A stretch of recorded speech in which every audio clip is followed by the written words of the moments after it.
இன்னைக்கு நம்ம ace of diamond 25th episode தான் பார்க்க போறோம். மறக்காம வீடியோக்கு ஒரு லைக் தட்டி விட்டுருங்க. ஸோ பசங்க எல்லாருமே நல்லாவே ப்ராக்டிஸ் பண்ணிட்டு இருப்பாங்களா. நாளைக்கு மேட்ச் நடக்க போகுது. அதுவும் இல்லாம சம்மர் வேற ஆரம்பிச்சிருச்சு. டெம்பரேச்சரும் ஜாஸ்தியா இருக்கிற மாதிரி தெரியுது. முடிஞ்ச அளவுக்கு ரொம்ப இன்டென்ஸா ப்ராக்டிஸ் பண்ணி உடம்ப டயர்டாக்கிக்காதீங்க. நாளைக்கு மேட்ச்ல ஆடி ஆகணும். ப்ராப்பரா தண்ணி குடிச்சிட்டு எல்லாருமே ரெஸ்ட் எடுக்க பாருங்க அப்படின்னு சொல்லிட்டு எல்லாருமே கிரவுண்ட் விட்டு போக சொல்லியிருந்திருக்கேன். ஹீரோலாம் பயங்கரமா கதறிக்கிட்டு இருப்பான்.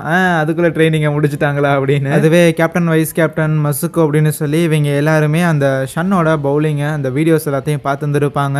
ஸோ மென்டலி அவங்க ப்ரிப்பேர்டாக இருக்கிறாங்க. ஓகே, அந்த ஷன் வந்து இப்படி தான் பால் போடுவான், அதை நம்ம இப்படி தான் அடிக்கணுங்கிற மாதிரி. ஆனால் அவங்க பேசிட்டு இருக்கிறதெல்லாம் கேட்ட ஹீரோ, என்னது இவங்க எல்லாருமே ஒரு மாதிரி ப்ரிப்பேர்டாக இருக்கிறானுங்க, அப்போ நான் எங்கே ப்ரிப்பேர் பண்ணுறதுன்னு, டே கசியா எங்கேயா போயிட்டு இருக்கிற, வந்து நான் போடுற பாலை பிடியா அப்படிங்கிற மாதிரி சண்டை போட்டுக்கிட்டு இருப்பானா. ஆனால் கசியா முடிஞ்ச அளவுக்கு ஹீரோவோட கண்ணில் படக்கூடாது அப்படின்னு சொல்லி அங்கிருந்து எஸ்கேப் ஆகிறதுக்காக பார்த்துக்கிட்டு இருப்பான். இருப்பினும் சட்டோரோ கிட்ட ஒன்ஸ் ஈவினிங் ஆனதுக்கப்புறம் நீ என்கிட்ட கொஞ்சம் பால் போட்டு ப்ராக்டிஸ் பண்ண, உன்னோட ஃபோர்க் பால் எப்படி இருக்குதுன்னு நான் பார்த்தாகணும்னு கேட்டுட்டு இருப்பானா.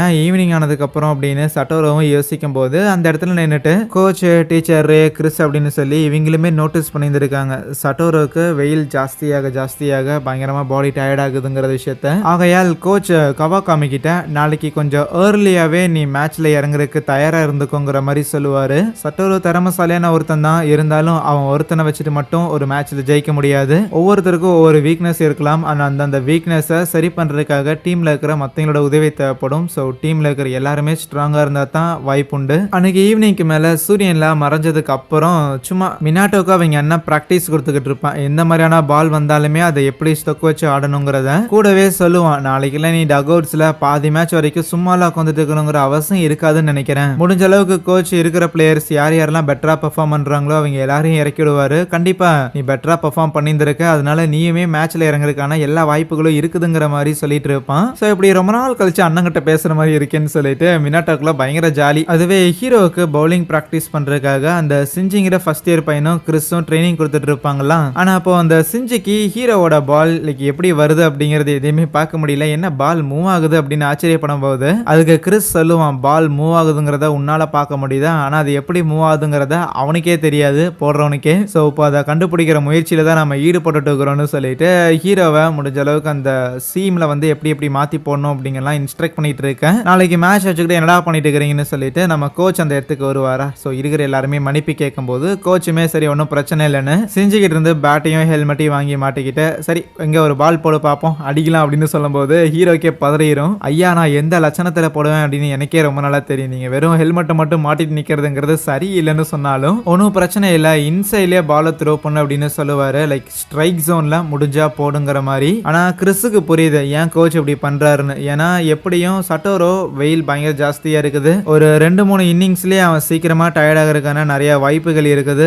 ஆகையால் ஹீரோவை போட்டா அது பிரயோஜனமா இருக்குமா இல்லையா அப்படின்னு டெஸ்ட் பண்றதுக்காக தான் ஹீரோவோட பவுலிங்கை டைரக்டா இவரே நேர்ல இறங்கி ஃபேஸ் பண்றாரு. கிறிஸும் ஹீரோவும் என்ன பண்றானுங்க அப்படின்னு பார்க்கலான்னு கசியாவும் அந்த வழியா வந்திருப்பான். பரவாயில்லையே வந்தது நல்லதா போச்சு, ஒரு இன்ட்ரெஸ்டிங்கான விஷயத்தை கவனிக்கிறோம் அப்படின்னு ஓரமா நின்று பார்த்துட்டு இருப்பானா. அதுக்கப்புறம் ஹீரோவும் ஏதோ ஒரு புது வேரியேஷனை ட்ரை பண்ற மாதிரி தெரிய அப்படியே கட் பண்ணி அடுத்த நாள் ஒரு 9 மணி அளவுல நம்ம பசங்களுக்கு சேர பண்றதுக்காக ஸ்கூல்ல இருந்துலாம் வந்திருப்பாங்களா. 9 மணி தானே ஆச்சு, ஏன் வெயில் இப்படி மண்டைய புழக்குதுங்கிற மாதிரி குழப்பத்திலே உட்காந்துருப்பாங்க. ஸோ அதுவே ஸ்டேடியம்குள்ள வரக்கு முன்னாடியே கோச் பசங்க கிட்ட ஓகே இன்னைக்கு எப்படியும் வெயில் ஜாஸ்தியா இருக்குது, அதனால சட்டோரோ டயர்டாகிறதுக்கான வாய்ப்புகள் இருக்குங்கும் போது கவாகாமியும் ஹீரோவும் தயாரா இருங்க அப்படிங்கிற மாதிரி சொல்லக்குள்ள குராமுச்சிக்கு ஒரே அதிர்ச்சி. கவாகாமியை தயாரா இருக்க சொன்னா அதுல ஒரு நியாயம் இருக்குது, எதுக்கு ஹீரோவை தயாரா இருக்க சொல்றாங்கன்னு. ஸோ அதுக்கப்புறம் பசங்களை சேர பண்றதுக்காக அங்க நம்ம ஸ்கூல்ல இருந்து ஏகப்பட்ட பேர் வந்திருப்பாங்கல்ல. அதையெல்லாம் பார்க்கும்போது ஆப்போசிட் டீம்ல இருக்கிறவங்களுக்கு ஒரு மாதிரி பொறாமையா இருக்கும். ஏன்னா அவங்க சைட்ல இருந்து சப்போர்ட் பண்றதுக்காக அங்க பெருசா யாரும் வரல. இன்னும் சொல்ல போனா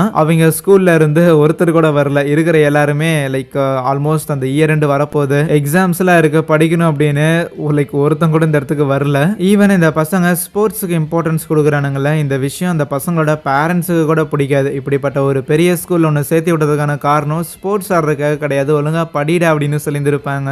ஸோ எப்படி பார்த்தாலும் ஷன் அப்படிங்கிற இந்த ஒரே ஒரு பிளேயர் இல்லை அப்படின்னா இவங்கெல்லாம் இப்போ பேஸ்பாலை இவ்வளோ தூரம் கன்னியூவாக விளாண்டு வந்திருப்பாங்களா அப்படிங்கிறதே டவுட்டு தான். ஏன்னா பெருசாக அவங்க டீம் லோக்கலில் நடக்கிற சின்ன சின்ன டோர்னமெண்ட்ஸில் கூட ஜெயிச்சது கிடையாது. ஆனால் இவ்வளோ பெருசாக நடக்கிற இந்த சம்மர் டோர்னமெண்ட்லேயே இப்படி தொடர்ந்து ஜெயிச்சுட்டு வரோம் அப்படின்னா அது எல்லாத்துக்கும் காரணம் இந்த ஷன் தான் அப்படிங்கிற விஷயத்த அவங்க ரொம்ப ஸ்ட்ராங்காக பிலீவ் பண்ணுறாங்க. அதே நேரத்தில் அவன் ஜெயிச்சு கொடுத்துருவான், நம்ம எதுவும் பண்ண வேண்டாம் அப்படிங்கிற மாதிரியும் அவங்க நினைக்க மாட்டாங்க. அவன் அவ்வளோ பண்ணுறான்ல, ஸோ நம்மளும் பண்ணணும் நமக்கும் பேஸ்பால்னா ரொம்ப பிடிக்கும்ல. நம்மளால எவ்வளோ மேட்ச் ஜெயிக்க முடியுமோ எல்லா மேட்சையும் ஜெயிக்கணும் அப்படிங்கிற அந்த ஒரு மைண்ட் செட் இருக்கும். அதுவே மேட்சை பார்க்க வந்தா அந்த 2 ரிப்போர்ட்டர்ஸ் இருக்கிறாங்கல்ல, ஸோ அவங்களாம் யோசிப்பாங்க. இன்னைக்கு முதல்ல பேட்டிங் பண்ண போறதுங்கிறது ஆப்போனன்ட் டீம் தான். ஸோ அப்படி இருக்கும்போது அவங்க ஆஸ் யூஷுவல் ஒரு 2-3 பாயிண்ட் ஸ்கோர் பண்ணிட்டு எப்பவும் போல ஷன்னை பயன்படுத்தி அவங்க முடிஞ்ச அளவுக்கு அவங்க எடுக்கிற ஸ்கோரை டிஃபெண்ட் பண்ணதா பார்ப்பாங்க அப்படிங்கிற விஷயம் தெரிஞ்சிருந்தாலும் அது சைடோக்கு எதிராக ஒர்க் ஆகுமா அப்படிங்கிறது ஒரு கேள்விக்குறி தான். ஏன்னா சைடோகிட்டையுமே 4 ரொம்ப ஸ்ட்ராங்கான பிச்சர்ஸ் இருக்கிறாங்க. அண்ட் சைடோவோட பேட்டிங் லைனப்புமே ரொம்ப ஸ்ட்ராங்கான ஒரு லைனப். ஆகையால் போன வருஷம் செமிஃபைனல்ஸ் வரைக்கும் வந்த ஒரு டீம் இன்னைக்கு ஜெயிக்க போதா, இல்லைன்னா இது வரைக்கும் எதிர்கொண்ட எல்லா மேட்ச்லயும் தோல்விகளை மட்டுமே தழுவிட்டு இந்த வருஷம் இந்த ஷன் அப்படிங்கிற இந்த ஒரே ஒரு பையனை யூஸ் பண்ணி இவ்வளவு தூரம் வந்திருக்க இந்த புது டீம் ஜெயிக்க போதாங்கிறத பொறுத்திருந்து தான் பார்க்கணும்னு நினைப்பாங்க. அதுக்கப்புறம் மேட்சும் ஆரம்பிக்க திருப்பியும் நம்ம சட்டோரோ தான் பால் போடுறதுக்காக வந்திருப்பானா. பாரு இந்த ஒரு மேட்ச்லயுமே அவங்களோட ஏசை இறக்கி விடல. என்ன இந்த புது பையன் மேல அவங்க அவ்வளவு நம்பிக்கை வச்சிருக்காங்களா அப்படின்னு ஆப்போனன்ட்டோட கோச் யோசிக்கும் போது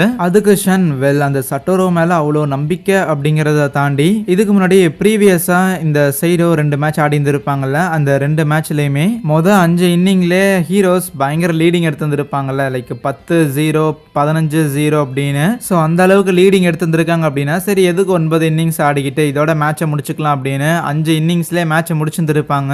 ஆகையால் அந்த சட்டோரோ அப்படிங்கிற அந்த ஒரு பையனால தொடர்ந்து எல்லா இன்னிங்ஸ்லயுமே பால் போட முடியுமா அப்படிங்கிறது டவுட் தான்.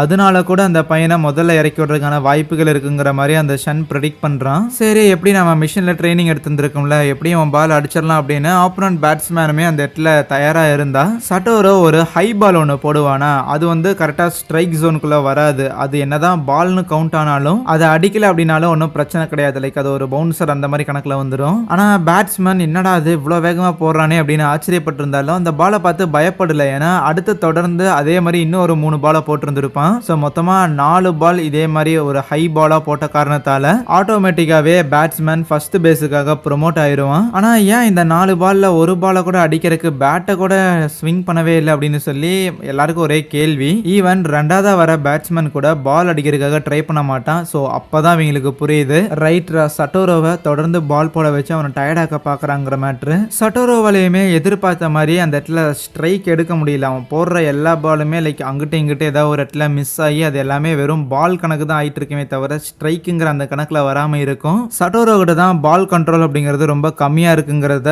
ஏற்கனவே அந்த ஷன் நோட்டீஸ் பண்ணியிருப்பான்ல. ஏதோ அவங்கிட்ட கொஞ்சம் மொக்கையா இருந்த அந்த பால் கண்ட்ரோலும் அவன் டயர்டாக அதுவும் இல்லாம போயிடும். ஏற்கனவே பார்த்த மாதிரி இவனை எதிர்க்கிறதுலாம் அவ்வளவு பெரிய விஷயம் இல்லைன்னு செம்ம கூடாதான் இருப்பான். ஆனா சட்டோரோக்கு என்னடா இவ்வளவு வேர்க்குதே, ஒரு மாதிரி துணிக்குள்ளெல்லாம் டிஸ்கஸ்டிங்கா இருக்குதுங்கிற மாதிரியான ஃபீல்ல அனாயிங்கா இருப்பான். சட்டோரோ அப்படி சொதப்படுறதுலாம் கசியாக்கு அவ்வளோ பெரிய ஆச்சரியம்லாம் கிடையாது. ரேதர் இப்படி ஒரு சூழ்நிலை வரும்னு அவனுக்கு நல்லாவே தெரியும். ஆகையால் இந்த மாதிரியான ஒரு ப்ரெஷர்லையும் சட்டோரோ காமா ஆடுறானா இல்லையாங்கிறதா மேட்டர். இன்கேஸ் அதை அவனால் பண்ண முடியல அப்படின்னா இனிமேல் அவனுக்கு டீம்ல இடம் கிடையாதுன்னு சொல்லிட்டு ஒரு ஃபோர்க் பால் போட சொல்லி சிக்னல் காட்டுவானா. சரின்னு அவனும் ஒரு ஃபோர்க் பாலை போடுறான். பட் போன தடவை எப்படி ஹையா போட்டானோ அதே மாதிரி இந்த தடவை லோவா போட்டுட்டான். அதுவும் வெறும் பால் கணக்கில் தான் வருமே தவிர ஸ்ட்ரைக் கணக்கில் வராது. ஸோ 4 பால் இப்படி தப்பா போட்ட காரணத்தாலேயே இப்போ 2வது பேட்ஸ்மேனுமே ஃபர்ஸ்ட் பேஸுக்கு மூவ் ஆகுறான். அடுத்ததாக 3ஆவதா இன்னொரு ஒரு பேட்ஸ்மேன் வரக்குள்ள அப்போ மறுபடியுமே கசியா சட்டோரோ கிட்ட ஒரு ஃபோர்க் பால் போட சொல்லி தான் சிக்னல் காட்டிக்கிட்டு இருப்பான். ஆக்சுவலி நேற்று நைட்டு சட்டோரோவை தனியாக கூட்டிட்டு போயிட்டு கசியா ட்ரைனிங் கொடுத்துருக்கும் போது அப்போ இந்த ஃபோர்க் பாலை போட சொல்லி ட்ரெயின் பண்ணியிருப்பான். அது ஏன் என்ன காரணம் அப்படிங்கறதெல்லாம் சட்டோரோ கிட்ட கசியா சொல்லியிருந்திருக்க மாட்டான். பட் இங்க மேட்ச்ல ஒரு 2-3 தடவை அந்த ஃபோர்க் பால் போட்டதுக்கு அப்புறம் கசியாவோட ஷோல்டர்ஸ் கொஞ்சம் ரிலாக்ஸ் ஆயிருந்திருக்கும். ஏன்னா ஃபோர்க் பால் பிடிக்கிறதுக்கும் ஒரு ஃபாஸ்ட் பாலை பிடிக்கிறதுக்கும் வித்தியாசம் இருக்கு. ஸோ அந்த மாதிரி ஒரு 2-3 ஃபோர்க் பால் போட்டதுக்கு அப்புறம் அடுத்தது ஃபாஸ்ட் பால் போடுறான்னு சொல்லும் போது அவனுக்கு அது போடுறதுக்கு ஈஸியாகவும் இருக்கு. கொஞ்சம் பால் கண்ட்ரோலும் கரெக்டா இருந்தங்காட்டி அந்த இடத்துல ஸ்ட்ரைக் பண்ணி 3வது பேட்ஸ்மேன் தூக்குறாங்க. ஆப்போனன்ட் டீம்ல இருக்கிறவங்களுக்கு ஷந்தா இது என்ன ஏதுன்னு எக்ஸ்பிளைன் பண்ணிட்டு இருப்பானா. இருந்தாலும் பெருசா அதுக்கெல்லாம் பயப்படல. ரேதர் கண்டிப்பா சட்டோரோ டயர்ட் ஆயிரும் அப்படிங்கிற ஒரு நம்பிக்கையோட உட்காந்துருப்பான். ஸோ ஏதோ ஒரு பிளான் இருக்கிற மாதிரி காட்ட அங்கே இந்த ஒரு எபிசோடே முடிக்கிறாங்க. சரி, தேங்க்யூ.